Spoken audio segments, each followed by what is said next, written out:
hora de fazer uma mudança é preciso tomar precauções para evitar problemas. Uma consumidora que teve os bens danificados vai ser ressarcida pela justiça, mas antes ela enfrentou muita dor de cabeça.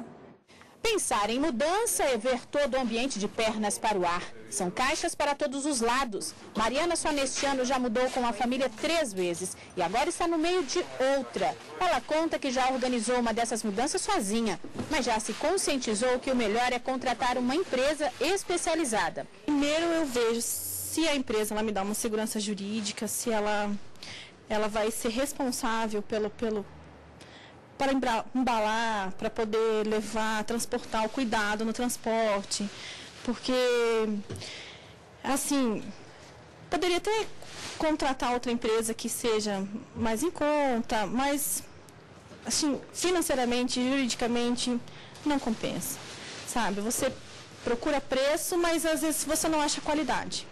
Para que tudo saia dentro dos conformes, a transportadora tem que organizar a documentação, caixas e pessoal adequados. Tudo para evitar problemas com o extravio dos objetos. Eu tenho um bloco de inventário, todo bem da pessoa que vai mudar deve ser explicitamente escrito no bloco de inventário, ficando uma folha do inventário, uma via do inventário com o dono da mudança. Caso aconteça alguma coisa, uma quebra, alguma avaria, então o proprietário da mudança ele deverá então acionar o Copom, o Procon ou a Justiça para ser ressarcido. Mas no Mato Grosso do Sul, uma mudança não saiu como deveria. A viagem demorou 2 meses de Campo Grande para Roraima. Vários bens foram danificados e extraviados. O caso só foi resolvido na Justiça. A dona da mudança argumentou que a demora na entrega causou desconforto, já que ficou sem os objetos essenciais como geladeira, fogão e camas. A Justiça de Mato Grosso do Sul condenou a empresa a indenizar a cliente por danos morais e materiais. Bom, e para falar do assunto, recebemos aqui no estúdio o advogado Walter Xavier. Boa tarde, bem-vindo ao Jornal da Justiça. Boa tarde. Bom, doutor, como saber se uma empresa de mudança é confiável ou não, já que as propagandas estão aí por toda parte? Bom, uma pesquisa de mercado é indispensável. Verificar se essa empresa já está no mercado há algum tempo e, se possível, quem já transportou usando essa empresa. E ela tem que ter um contrato, né? Como é que deve ser um contrato com essa empresa? Bom, o contrato deve ser formalizado e o mais possível detalhado. Quer dizer, cada item, por ser objeto de transporte, tem que ser plenamente identificado, inclusive quanto à sua situação. Porque se houver alguma avaria, se houver algum problema na mudança, vai ser mais fácil para o consumidor reclamar daquela mudança e poder demonstrar até em juízo que aquela coisa transportada não está exatamente do jeito que foi entregue. E a diferença entre a mudança feita por uma transportadora e por um caminhão de frete? Uma é mais segura que a outra? Bom, aí é questão de confiança. O caminhão de frete normalmente são mudanças percursos pequenos, valores pequenos e naturalmente o risco às vezes é maior por conta de desorganização.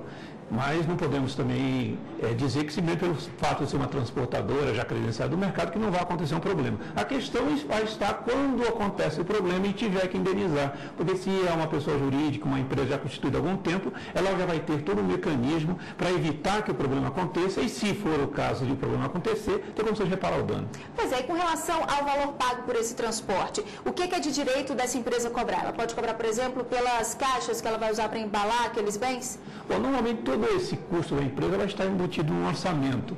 Quer dizer, o orçamento da empresa vai dizer quanto ela quer para que faça a mudança. Ela é livre para fazer o orçamento, a pessoa pode buscar o orçamento em várias empresas. E nesse orçamento vai estar incluído tudo que a empresa vai gastar, desde o pessoal que vai colocar à disposição até mesmo as embalagens. Pois é, é um valor que tem que ser combinado antes de chegar na casa desse cliente para fazer a mudança, ou no meio do caminho, dependendo da dificuldade da mudança. Por exemplo, eles vão entregar uma mudança num prédio que não tem elevador.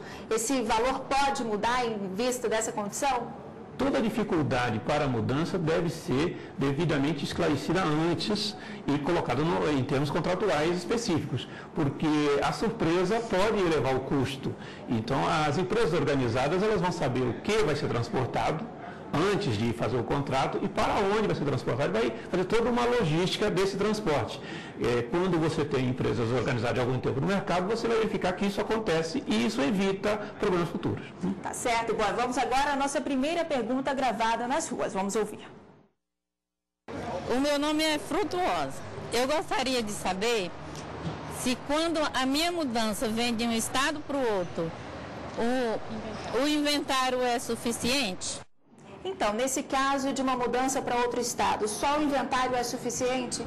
Olha, a mudança de uma esquina para outra é indispensável você ter a relação completa dos bens, a identificação perfeita desses bens, para que depois, se houver algum problema, para que você possa reclamar. Porque se não há uma identificação perfeita dos bens, vai ser difícil depois para o consumidor identificar se aquela coisa transportada realmente fazia parte do conjunto de bens a serem mudados ou não. Então, é indispensável, ainda que seja de uma esquina para outra, é indispensável uma relação completa. Esse inventário de bens é indispensável. Pois é, e quem que faz esse inventário? É o próprio dono dos objetos ou isso é feito pela transportadora? Normalmente isso deve ser feito, um representante do dono da transportadora, um preposto da empresa e alguém que vai fazer essa mudança. Então, se for o proprietário, alguém designado pelo proprietário. Por quê? É indispensável que essa pessoa seja de confiança, tanto daquela pessoa que está contratando o serviço de transporte, quanto da própria transportadora.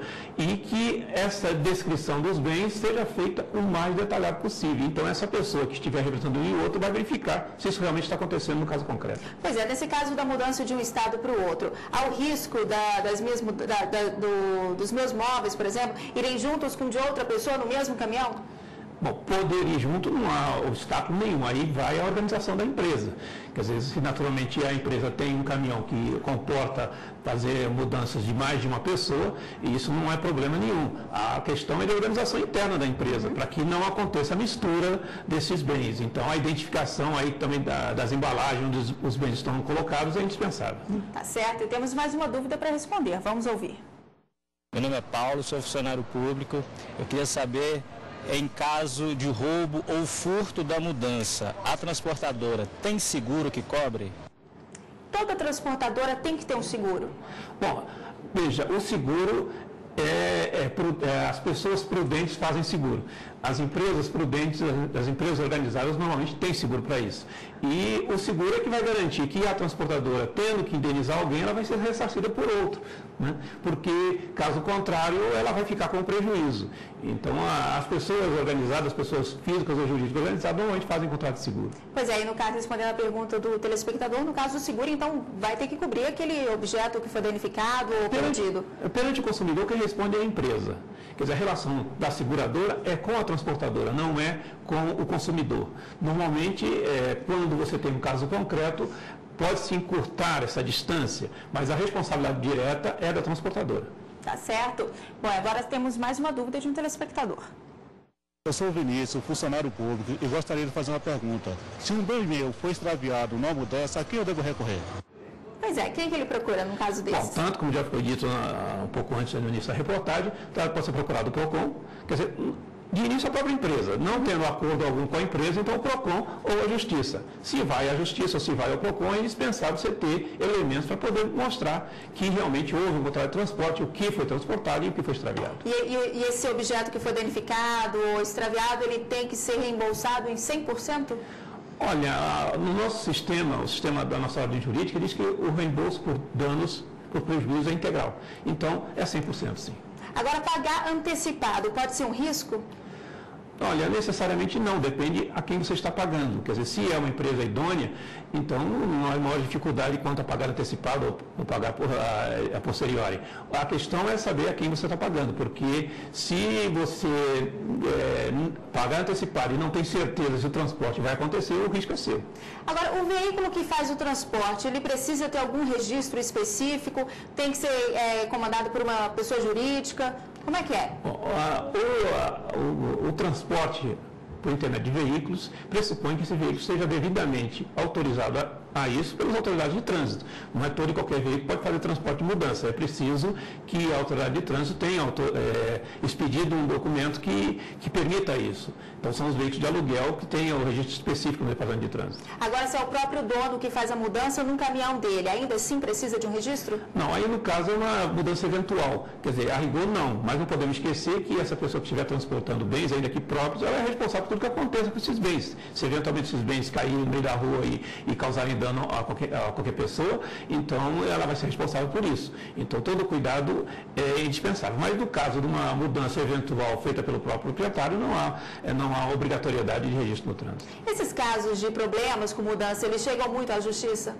Com certeza, porque você tem isso acontecendo todo dia, em todo canto do país, as pessoas mudando e nem sempre as transportadoras agem como deveriam agir. E às vezes até pretendem agir de acordo com a lei, mas o consumidor não se conforma, tá? Porque às vezes a pessoa tem o seu bem quebrado e a transportadora vai repor em dinheiro. Então, se esse bem foi identificado, foi bem avaliado na época da mudança, às vezes a pessoa quis economizar dizendo que o bem valia menos por conta de um seguro menor, aí na hora da indenização vai seguir aquilo que realmente foi colocado no papel. É verdade. Tá certo, doutor. Muito obrigada pela participação e tenha uma boa tarde. Eu que agradeço, Ana, agradeço a todos.